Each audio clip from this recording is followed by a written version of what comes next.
I'm Father Bob Stokig, rector of the Guardian Angel Cathedral in Las Vegas, Nevada, coming to you with another one of our reflections. This for the span of Holy Week. Holy Week begins with the celebration of Palm Sunday of the Lord's Passion, moves through the days of the Triduum, which are Holy Thursday, Good Friday, and the Easter Vigil. Our cathedral uses its stained glass to reflect the stations of the cross. So when we're recording this particular reflection, I'm standing near the window that depicts the death of Jesus in the stations. Very much the meditation of Holy Week has to do with the passion, death, and resurrection of Jesus. And there are unusual liturgies during this week that don't follow the regular pattern of Sunday liturgy. On Palm Sunday, for example, there are two proclamations of the gospel, one at the beginning of Mass from the gospel of whatever year we are in, talking about Jesus' triumphal entry into Jerusalem, and another gospel at the time of the gospel, which gives the passion from that gospel. This year, it's from the gospel according to St. Mark. Mark's gospel is the most stark and also the shortest of the passion narratives. It's the one that ended in a sort of puzzling scandal that, or in the original text, the disciples all left the cross out of fear. We move from the celebration of Jesus' triumphal entry, which is a celebratory tone, to this meditation on Jesus' death, which is a more solemn tone. And that tone remains through the celebration of Holy Week until we reach the beginning of the Paschal Triduum, Good Friday, preceded by Holy Thursday.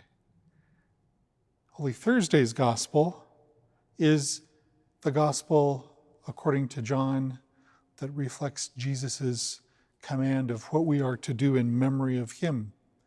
As he washes his disciples' feet, he reminds us that service is part and parcel of what it means to be a follower of the gospel.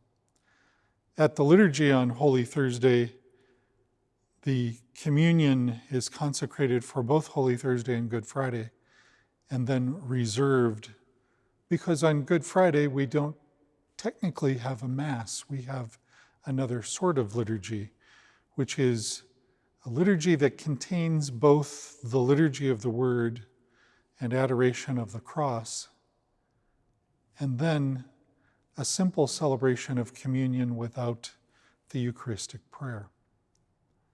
The Easter Vigil has another interesting structure. There are as many as 7 readings before the Gospel in the Vigil, and they tell the highlights of salvation history, including creation, the escape from Egypt in the book of Exodus, Isaiah's prophecies about people being called to come to the water through a gospel proclamation of Jesus' resurrection. This week, in its structure, gives us much to meditate on.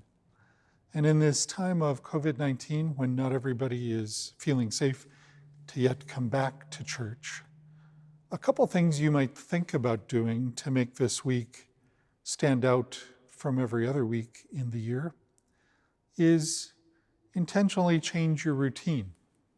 If you are at home and not going out much, continue that, but perhaps introduce more silence.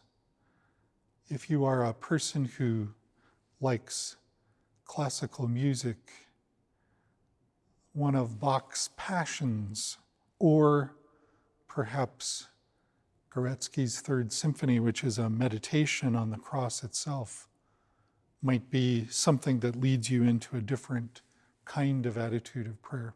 And certainly spending time not only thinking about, but reading the Passion narratives. This year from Mark's Gospel and every year on Good Friday, the Gospel according to St. John.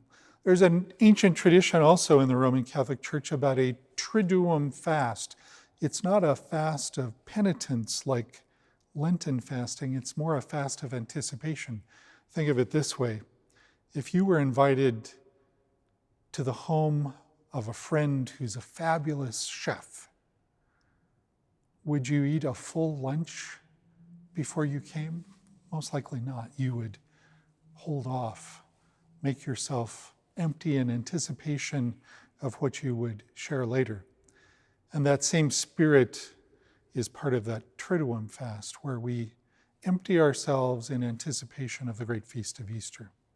There are many different cultural adaptations to these days of Holy Week, some of which might be important in your traditions. But however you keep them, they're meant to lead us into a deeper meditation on the Paschal mystery of Jesus, the passion, death, resurrection, and ascension of Jesus, which marks our entire church year, but in a special way marks the depth of this week we call holy.